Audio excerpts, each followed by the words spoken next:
તો આગળ પાદરા તાલુકામાં માસર રોડ ગામ પાસે આવેલી એક તલાવડીની પાછળ લાંબા સમયથી ચાલી રહેલી માટી ચોરીનો મામલો ગરમાયો છે। રિપોર્ટર દ્વારા કરવામાં આવેલી તપાસમાં ચોંકાવનારી વિગતો સામે આવી છે, જેમાં પરવાનગી વગર ધરતીનું ચીરીને કુદરતી સંપત્તિની લૂંટ ચલાવવામાં આવી રહી છે। ગેરકાયદેસર ખનન સ્થળ પર એક જેસીબી અને 3 ટ્રેક્ટર દ્વારા બેરોકટોક માટી ઉલેચવામાં આવી રહી છે। વિશાળ માત્રામાં ખોદકામ કરી માટી ભરી જવામાં આવતી હોવાના પુરાવા મળ્યા છે।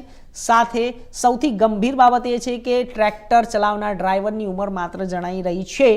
સગીર વયના યુવકો પાસે ભારે વાહનો ચલાવડાવી માલિકો નિર્દોષોના જીવ જોખમે મૂકી રહ્યા છે।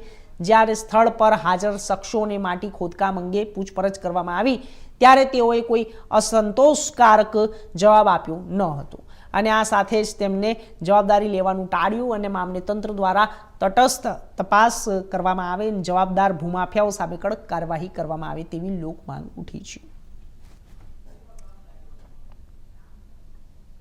તો આપને જણાવી દઈએ કે જ્યારે જેસીબી અને ટ્રેક્ટરોને ખુલ્લા અંદર મેદાનોમાં લઈ જઈને ખુલ્લી જમીનોની અંદર લઈ જઈને ખુલ્લેઆમ માટીની ચોરીઓ થતી હોય અને આ જે દ્રશ્યો આપ જોઈ શકો છો તે દ્રશ્યોની અંદર જે છે તે 2 નાના બાળકો બેઠેલા અંદર જોવા મળી રહ્યા છે અને આ તમામ જે ભૂમાફિયાની કામગીરી કરવામાં આવી રહી છે તે નાના બાળકો દ્વારા કરવામાં આવી રહી છે અને જે એક અત્યારે હાલ જણાવવામાં આવી રહ્યું છે કે જેસીબી અને ટ્રેક્ટરો દ્વારા ખુલ્લેઆમ માટી ચોરી થઈ રહી હતી, પરંતુ તેની પાછળ કોઈ બીજું છે અને જે ભૂમાફિયાઓ છે તે આવા નાના નાના વયના બાળકોને જ્યારે ફોસલાવીને તેમનું મન બદલીને આવા કામો કરાવડાવતું હોય છે અને આ સાથે જો અસંતોષકારક જવાબ મળ્યો નથી અને આ સાથે જ ત્યાંથી પૂછવામાં આવી રહેલા તમામ માહિતીઓ ઉપરથી હાલ તે ખરા ઉતર્યા નથી।